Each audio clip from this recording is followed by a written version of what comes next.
भारत सरकार ने नई दिल्ली के राष्ट्रीय मीडिया केंद्र में पश्चिम एशिया के हालिया घटनाक्रमों पर अंतर मंत्रालयी संवाददाता सम्मेलन आयोजित किया। इस दौरान वरिष्ठ अधिकारियों ने ऊर्जा आपूर्ति और भारतीय नागरिकों की सुरक्षा पर ताजा जानकारी दी। अधिकारियों ने बताया कि देश में कच्चे तेल का पर्याप्त भंडार उपलब्ध है और अगले 60 दिनों के लिए आपूर्ति सुनिश्चित कर ली गई है। सभी रिफाइनरियां उच्च क्षमता पर काम कर रही हैं और पेट्रोल डीजल की कोई कमी नहीं है। उन्होंने कहा कि रिटेल आउटलेट पर आपूर्ति सामान्य है और कीमतों में कोई बढ़ोतरी नहीं की गई है। साथ ही प्राकृतिक गैस की आपूर्ति और पीएनजी के विस्तार के लिए भी कदम उठाए जा रहे हैं। जैसा कि आप जानते हैं कि क्रूड सप्लाईज अगले 60 दिन के लिए टाइड अप है। हमारी crude inventories are sufficient. Refineries maximum capacity पर ऑपरेट कर रही हैं। इस संबंध में मैं ये भी बताना चाहूँगी कि कुछ इस तरह की खबर सुनने को मिली कि सल्फ़र की सप्लाईज़ में कुछ इशू है। मैं ये बात क्लियर कर देना चाहती हूँ कि क्योंकि हमारी रिफाइनरीज मैक्सिमम कैपेसिटी पर ऑपरेट कर रही हैं, इसलिए सल्फ़र की कोई शॉर्टेज नहीं है। हमारे रिटेल आउटलेट्स नॉर्मल ऑपरेट कर रहे हैं। इंटरनेशनल वॉलेटिलिटी के बावजूद भी पंप के प्राइसेस में कोई इंक्रीज़ नहीं किया गया है। भारत सरकार ने प्राइसेस को स्टेबल रखने के लिए एक्साइज ड्यूटी में रिडक्शन किया है और कुछ बाहर हमारी ऑयल मार्केटिंग कंपनीज भी उठा रही हैं और लगभग 24 रुपये का अंडर रिकवरी पेट्रोल के ऊपर और 104 रुपये का अंडर रिकवरी डीजल पर लीटर डीजल पर है।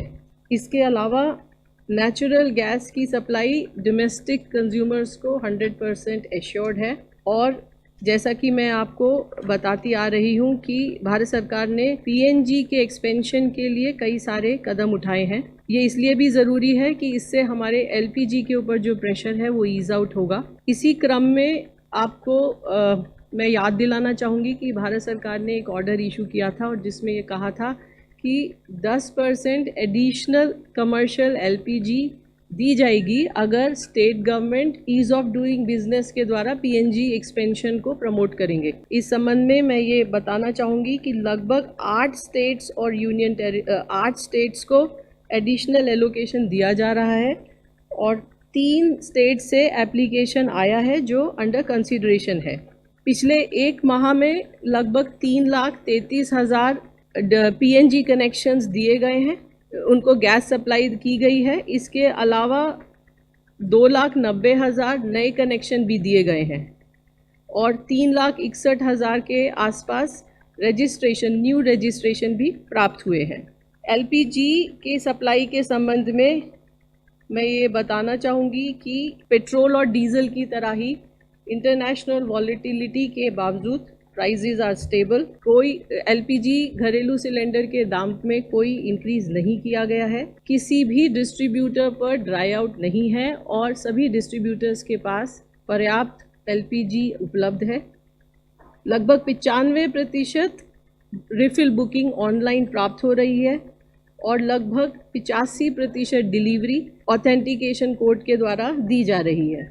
आपको याद होगा मैंने कहा था कि भारत सरकार ने एक ऑर्डर भी इशू किया है और उसमें ये कहा गया है कि अगर किसी उपभोक्ता के पास पीएनजी और एलपीजी दोनों कनेक्शन है तो वो पीएनजी सरेंडर करें। इस संबंध में मैं बताना चाहूँगी कि एक पोर्टल है mypngd.in। इस पोर्टल पर उपलब्ध इंफॉर्मेशन के अकॉर्डिंग लगभग 12,400 लोगों ने एलपीजी कनेक्शंस को सरेंडर किया है। जैसा कि आप जानते हैं कि कमर्शियल सप्लाईज को लगभग 70% तक रेस्टोर किया गया है और इसके अंदर restaurants, dhaba, hotel, canteen, subsidise canteen, state run canteen को प्रायोरिटाइज किया गया है। इसके अलावा 5 किलो का सिलेंडर माइग्रेंट लेबर को देने की भी बात की गई है, प्रायोरिटाइज करने की। इस संबंध में लगभग 23 मार्च से लगभग 4,30,000 5 किलो के सिलेंडर सेल किए गए हैं। कुछ इस संबंध में शिकायतें प्राप्त हुई हैं और हम इसमें we are looking into the matter that how to streamline the entire system. इसके अलावा कमर्शियल एलपीजी भी 14 मार्च से लगभग 60,000 टन कमर्शियल एस्टैब्लिशमेंट्स को दी गई है। स्टेट्स ब्लैक मार्केटिंग और होर्डिंग को रोकने में स्टेट गवर्नमेंट्स का, जैसा मैं कहती आई हूँ, बहुत अहम रोल है और स्टेट गवर्नमेंट्स के द्वारा रेड्स जारी हैं। कल भी लगभग 2600 रेड की गई, लगभग 700 सिलेंडर भी सीज किए गए। इसी तरह कुछ टीवी चैनल्स में भी कुछ न्यूज़ आई है।